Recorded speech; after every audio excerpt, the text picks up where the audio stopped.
Hai adik-adik terkasih, apa kabar kalian hari ini? Jumpa lagi dalam Renungan Kidi. Kali ini saya bersama Pendeta Fosawato menemani adik-adik sekalian.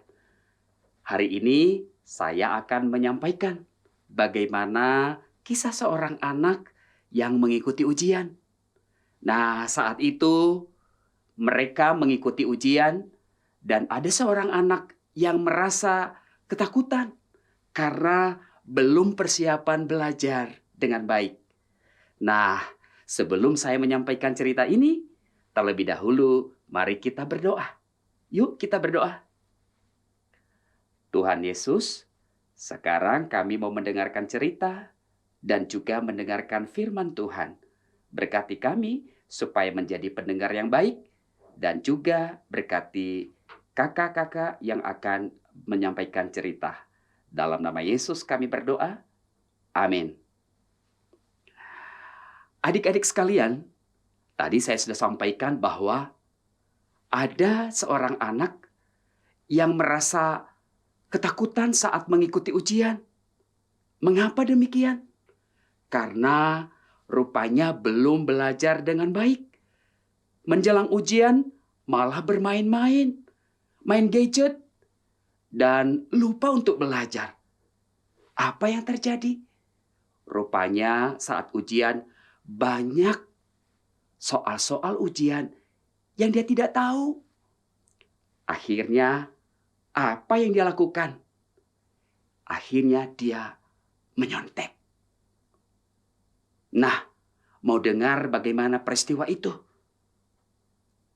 Ketika gurunya sedang memantau dalam ruang kelas, tiba-tiba Sinta kedapatan menyontek. Tiba-tiba dia kaget. Wajah Sinta tampak pucat pasi ketika Ibu Ita mendekatinya. Ibu guru berkata, "Sinta, kenapa kamu menyontek?" Lalu Sinta menjawabnya, "Karena saya ingin mendapat nilai yang tinggi, Bu." Tapi ibu guru itu berkata, "Sinta, menyontek bukan jalan yang baik untuk mendapatkan nilai yang tinggi." Nah, dari cerita ini, adik-adik, kita juga perlu mendengarkan dan mengetahui suatu cerita tentang Sarai. Tentu tahu apa janji Allah kepada Abraham, suaminya. Saat itu, mereka sudah 10 tahun tinggal di tanah Kanaan. Tapi Sarai belum juga mempunyai anak. Padahal mereka berdua sudah lanjut usia. Lalu bagaimana janji Allah tentang keturunan bisa terwujud? Ternyata Sarai punya ide. Mari kita baca dalam Kejadian 16 ayat 1 sampai 16. Adapun Sarai, istri Abraham itu tidak beranak. Ia mempunyai seorang hamba perempuan, orang Mesir, namanya Hagar. Berkatalah Sarai kepada Abraham, "Engkau tahu, Tuhan tidak memberi aku melahirkan anak. Karena itu, baiklah, hampiri hambaku itu. Mungkin oleh dialah aku dapat memperoleh seorang anak." Dan Abraham mendengarkan perkataan Sarai. Jadi, Sarai, istri Abraham itu, mengambil Hagar, hambanya, orang Mesir itu, yakni ketika Abraham telah 10 tahun tinggal di tanah Kanaan. Lalu memberikannya kepada Abraham, suaminya, untuk menjadi istrinya. Abraham menghampiri Hagar, lalu mengandunglah perempuan itu. Ketika Hagar tahu bahwa ia mengandung, maka ia memandang rendah akan nyonyanya itu.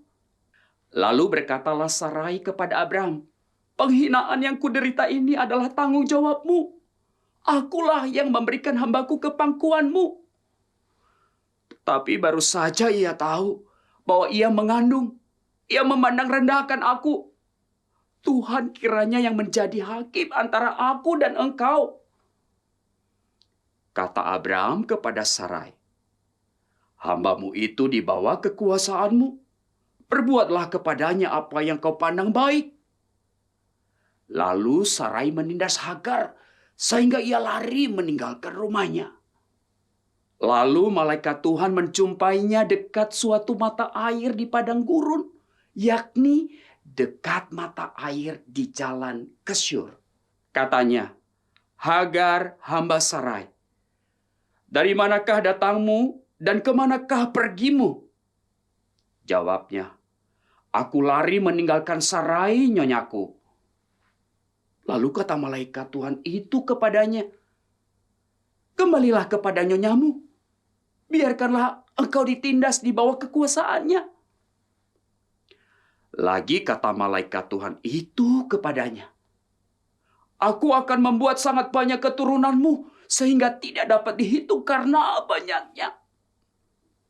Selanjutnya, kata malaikat Tuhan itu kepadanya, "Engkau mengandung dan akan melahirkan seorang anak laki-laki dan akan menamainya Ismail. Sebab Tuhan telah mendengar tentang penindasan atasmu itu." Seorang laki-laki yang lakunya seperti keledai liar, demikianlah nanti anak itu. Tangannya akan melawan tiap-tiap orang dan tangan tiap-tiap orang akan melawan dia.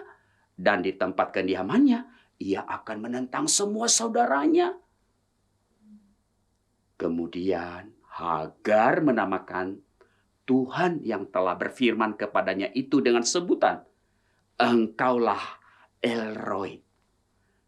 Sebab katanya, "Bukankah di sini kulihat Dia yang telah melihat aku?" Sebab itu sumur tadi disebutkan orang Sumur Lahai-Roi, letaknya antara Kades dan Beret. Lalu Hagar melahirkan seorang anak laki-laki bagi Abraham, dan Abraham menamai anak yang dilahirkan Hagar itu Ismail. Abraham berumur 86 tahun ketika Hagar melahirkan Ismail baginya. Mungkin Sarai berpikir bahwa janji Allah itu berlaku bagi Abraham saja. Tapi ternyata tidak seperti itu. Adik-adik, mungkin Sarai berpikir bahwa janji Allah itu berlaku bagi Abraham saja. Sehingga ia mencari cara agar Abraham mendapatkan anak dari Hagar. Namun ternyata aksi Sarai itu membuat situasi malah semakin rumit. Karena bukan begitu kehendak Allah. Adik-adik, janji Tuhan bagi kita adalah kehidupan yang baik dan indah. Tuhan ingin kita mendapatkannya dengan cara-cara yang sesuai dengan kehendak-Nya. Nah, tadi dari cerita awal kan, ada seorang anak yang ingin mendapatkan nilai yang baik dengan cara menyontek. Itu tidak baik. Karena rencana Allah, kita harus jujur. Kita harus mempersiapkan diri supaya menjadi anak yang baik dan berkenan di hati Tuhan. Demikian renungan hari ini. Mari kita berdoa. Tuhan Yesus, terima kasih atas cerita dan firman Tuhan yang telah adik-adik dengarkan. Jadikanlah mereka menjadi anak-anak yang taat, anak-anak yang jujur, anak-anak yang mengerti rencana Allah dalam kehidupan mereka. Supaya mereka hidup selalu jujur dan benar di hadapan-Mu. Berkatilah mereka dari sekarang dan selamanya. Amin. Adik-adik, demikian renungan kita hari ini. Jangan lupa ya, subscribe, like, dan bagikan kepada teman-teman yang lain. Supaya mereka juga bisa menyaksikan dan diberkati oleh firman Tuhan ini. Terima kasih. Sampai jumpa.